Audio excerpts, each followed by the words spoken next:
Yo fam, what is up? I am 60. I think it is time we talk about Karazhan trash.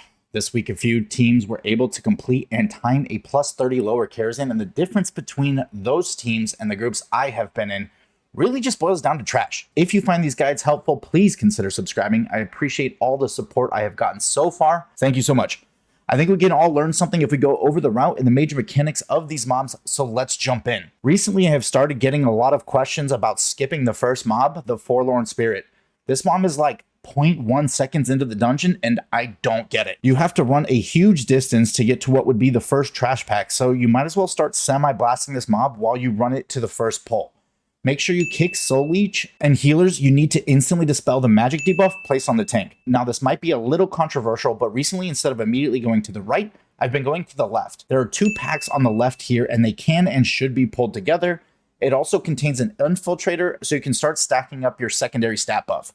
Melee do need to be careful with the number of mobs casting throw pennies, but if pulled together, AoE stuns and displacements should be able to mitigate a lot of that danger. Pull through normal till you get to the first boss, the Opera event, and try double pulling some of the groups on the way. This really saves a lot of time and adds little to no danger that didn't already exist. After defeating the first boss, this is where I've seen a lot of groups do different things, but every high group pulls at least some of the trash after the first boss. When the highest key level timed was at 27, I saw a group pull all of the mobs after the first boss out onto the stage and slowly kite them around while killing them. I tried that very same pull this week, and for some reason my abilities pulled the mobs below the stage up to above the stage, so unfortunately this is not viable until or if it ever gets fixed. In the plus 30 key that was timed this week, the group did a really cool thing where they invis past the first set of mobs down to below the stage, where they pulled these 4 packs of mobs into 2 separate groups. This is one of the very high coordination pulls that this group does, but I think many groups can manage this number of kicks without being overwhelmed. Afterwards, their tank went back up the hallway and grabbed the Nathrazim mini boss and single trash mob. Now, most people entirely skip the trash after the first boss by killing themselves and going left from the entrance. The reason I feel this is an inferior strat is due to the next 2 pulls they did in the plus 30. These 2 ushers actually morph into infiltrators, and it is very easy to bowl half of the audience with one of the infiltrators. Not only is it huge pad fun, it's an incredibly efficient pull that stacks up your secondary stat buff. They pull it again and then invis past the remaining ushers into the foyer above Morose. This next pull is one I am very fond of. You grab this 4-pack here that contains 1 infiltrator with this other mob here that is also an infiltrator.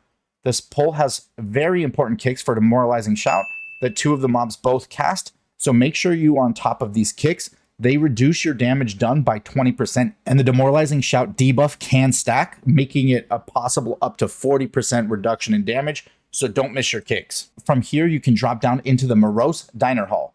Now, these mobs used to have a brutal cast called Searing Pain that would deal a huge amount of damage to the tank if it was not kicked. But with recent nerfs to the Lower Karazhan dungeon, a blue post states they will no longer cast a random set of abilities. Now, I'm unsure if that means that they still cast specific abilities or no abilities at all, but if you see a Searing Pain, please fucking kick it. These Arcane Wardens have 2 abilities, Arcane Eruption, a ground AoE that needs to be dodged, and Volatile Charge that will put a circle on 2 random players that will explode after roughly 5 seconds. This ability actually does damage to enemy units as well as friendly players. Make sure you use a defensive if this is cast on you, because this ability does do a lot of damage when it explodes, and then try to position yourself with the edge of your circle on top of the enemy mobs without clipping your tank or your melee. From here, we kill Morose, and I have a great guide on that you can check out. One interesting thing this group does is they kill Morose with one of the ads still up, and that ad actually despawns once Morose is killed. Cool. From here, you should pull a few packs in the dance hall before heading down to Attunement. Now, this is a spot where I get really frustrated with my groups. I understand the horses are scary and it feels like a ton of damage and a ton of kicks, but this is the type of pull that CDs were made for. In the plus 27, I watched Yumi's group pulled the 3 horses with this 2-pack on the side for a total of 4 horses and 1 stable hand. While this pull requires some coordination with kicks, you can alternatively pull only these 2 horses with this 2-pack and pull the remaining horse with this 5-pack of melee mobs plus the infiltrator. A lot of the less experienced players that I see like to pull this area slow, and I find that people end up pulling cooldowns because it's only like a 2-mob pack or a 4-mob pack, and it ends up making the pulls more dangerous.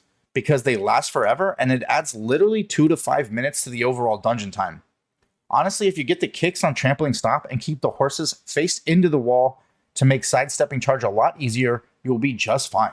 So get a little aggressive with it and pull bigger. I know it's easy to just assume the pros have all kinds of tricks, but I am telling you, I watched this pull from every possible angle, looking for any minute detail, and they do not do one special thing. They literally tank and spank.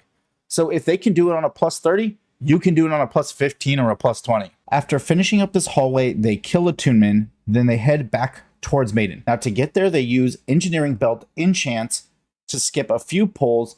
Then they do 2 sets of dancers together for their remaining percent, and then use an invis pot through the Maiden hallway to get to Maiden before killing Maiden, then ultimately timing the dungeon. Now, if you do pull these mobs in the Maiden hallway, let's go over their mechanics. The Reformed Maidens / Bachelors have an ability that changes depending on the mob's health. Above 50%, it will cast Flirt, which applies a magic debuff that can be dispelled, and below 50% will cast Heartbreaker, that will deal shadow damage to anyone with the Flirt debuff. They will also cast Kiss of Death, another magic debuff that will deal damage upon expiration. The Wholesome Hostess apparently has a frontal cone called Banshee Well, but also has an aura called Allure. This will put a stacking of magic debuff on all of the players in range, and if it reaches 100 stacks, it will mind control that player. The Guardsmen will summon Phantom Hounds, but their frontal that would stun players standing in it has been removed. Spectral Sentries just shoot at random players over and over again. Some miscellaneous mobs that you might pull, there's the Undying Servant, which casts Shackles of Servitude, which is a curse that will slow the player and reduce damage they deal by 70%. Skeletal Waiter will apply Brittle Bones to the tank, which increases their damage taken by 35%. Ghostly Baker and Ghostly Chef both had their Rolling Pin ability removed from the game. Some additional mobs, there are some spiders you may or may not see in a future video that have a frontal and also leave pools of green shit behind them that you cannot stand in. Now, a couple of mobs that you should never pull. The Skeletal Ushers cast Flashlight, an ability that you are supposed to physically turn your character around from. Above a 15 on Fortified Week, this ability still does a shit ton of damage, even if you look away. Instead, line of sight the ability around a corner. The 2 shittiest mobs in the entire game are the Spectral Retainer that casts Shadow Bolt Volley, which needs to be kicked, and also casts Oath of Fealty. If allowed to finish its cast, will mind control an allied player. The mind control can be dispelled.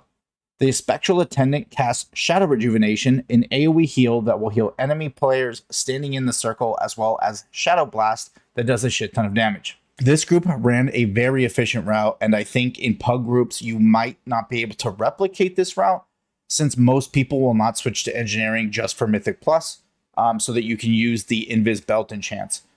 They had a couple areas where they went back-to-back Invises, and you will not be able to accomplish that with just an Invis pot alone. However, I think one of the main takeaways from watching this group time a plus 30 is that they really don't do anything special in comparison to like some of the coordination I saw from MDI groups in Halls of Atonement.